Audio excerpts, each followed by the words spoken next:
Hi hello welcome to జాసర్ media. చివరకు ladies హాస్టల్లో తలదాల్చుకోవాల్సింది వచ్చింది. Jabardasth comedian hyper Aadi comments viral.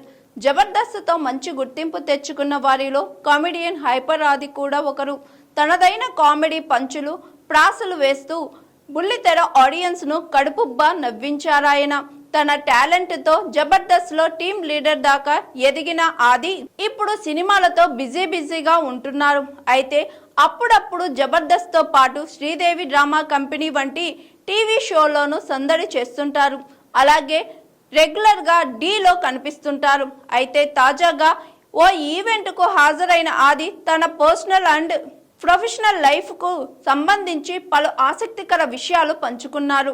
ఇదే సందర్భంలో కెరియర్ ప్రారంభంలో తాను ఎదుర్కొన్న గడ్డు పరిస్థితులను గుర్తు చేసుకొని బాగా ఎమోషనల్ అయ్యారు. మాది బిలో మిడిల్ క్లాస్ ఫ్యామిలీ. ఒకప్పుడు మా కుటుంబ ఆర్థిక పరిస్థితి చాలా దారుణంగా ఉండేది. చిన్న అవసరానికి కూడా ఇతరులపై ఆధారపడాల్సి వచ్చేది.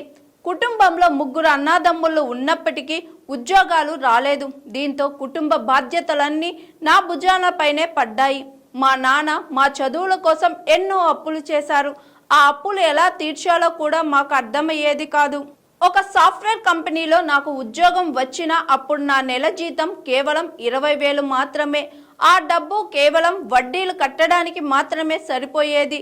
అయితే నటనపై ఉన్న ఆసక్తితో ఆ ఉద్యోగాన్ని కూడా వదులుకున్నాను. జాబ్ చేయలేకపోవడంతో నా ఫ్యామిలీ పరిస్థితి మరింత దిగజారింది.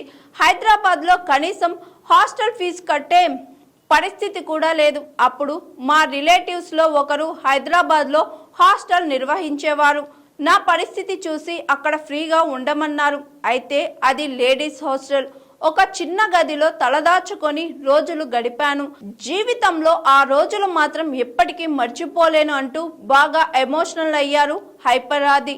ప్రస్తుతం ఈ జబర్దస్త్ నటుడి కామెంట్స్ నెట్టింట వైరల్గా మారాయి.